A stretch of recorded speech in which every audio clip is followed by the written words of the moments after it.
Hi, and welcome to the NFPA LiNK YouTube channel, where we answer your questions on the topics of electrical and life safety.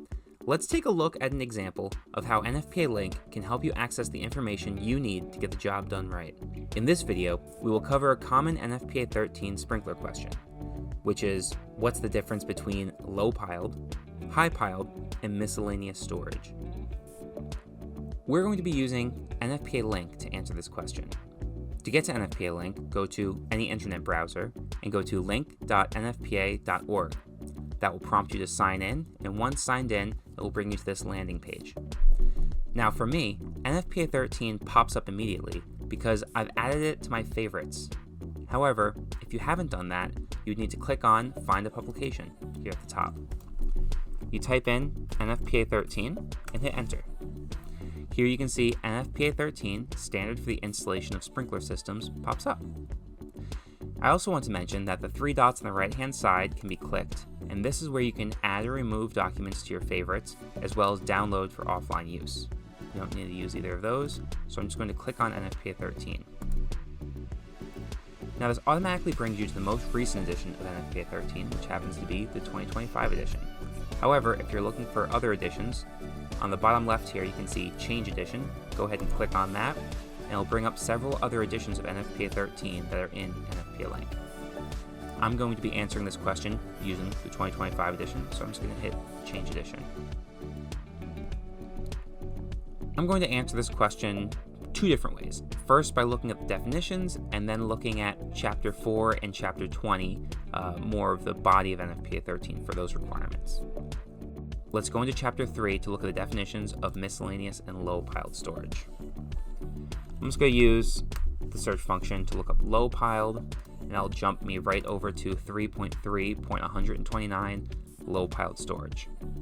Low-piled storage has two main groups. This first one being Class 1 through Class 4 commodities up to 12 feet in height. And the second group is Group A plastic commodities up to 5 feet or 1.5 meters in height. So most commodities, it's 12-foot limitation before you're no longer considered low-piled storage, but for Group A plastics, it's only 5 feet or 1.5 meters.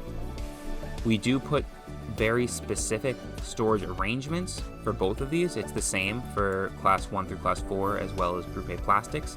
It's solid piled, palletized, rack storage, bin box, and shelf storage. And you'll see it's the same here. Solid piled, palletized, rack storage, bin box, and shelf storage.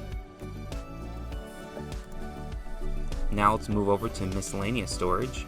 Again, I'm just going to do a quick word search for it, and it'll jump me over to 3.3.135, miscellaneous storage. Now, this is any type of storage that does not exceed 12 feet or 3.7 meters in height, which is very similar to low-piled storage, hence the confusion we often get between the two. However, there are additional restrictions to be considered miscellaneous storage. Here is, it's incidental to another occupancy use group. It does not constitute more than 10% of the building area or 4,000 square feet, 370 square meters of the sprinklered area, whichever is greater. It does not exceed 1,000 square feet or 92 square meters in one pile or area, and it needs to be separated from other storage areas by at least 25 feet or 7.6 meters. So there are quite a few more requirements to meet the definition of miscellaneous storage. And for the last definition, I'm going to jump over to high-piled storage, which is 3.3.104. So high-piled storage is basically everything that's not low-piled storage. So it pretty much just has the exact opposite definition, which is solid piled, palletized, rack storage, bin box, and shelf storage of Class 1 through 4 commodities more than 12 feet or 3.7 meters in height, and then the same thing for Group A plastics, more than 5 feet or 1.5 meters in height. Now let's take a look between Chapter 4 and Chapter 20 to see the requirements around these terms. I'm going to use the search function, type in low-piled storage, and I'm going to go over to Chapter 4, 4.3.1.5. 4.3.1.5 has low-piled storage, And the requirements below here are very similar to what we just saw in that definition. Low piled storage of class 1 through 4, not exceeding 12 feet, 3.7 meters, and then group A plastics not exceeding 5 feet, 1.5 meters. We scroll up, we see a section on miscellaneous storage, which the same thing, we see requirements that mirror that definition we just talked about, so I'm not going to review those. However, something I did want to review are these tables below. Specifically, table 4.3.1.7.1, discharge criteria for miscellaneous storage, and then if we go further down, table 4.3.1.7.4, discharge criteria for low piled storage. So it's going to give you your commodity classifications, your types of storage, storage height, maximum ceiling heights, your design from 19.2.3.1.1, which are ordinary hazard 1, ordinary hazard 2, extra hazard group 1, whether or not in-rack sprinklers are required, your inside hose, as well as your total combined inside and outside hose, and the duration. Now if we jump over to chapter 20, so scroll down, chapter 20 is general requirements for storage.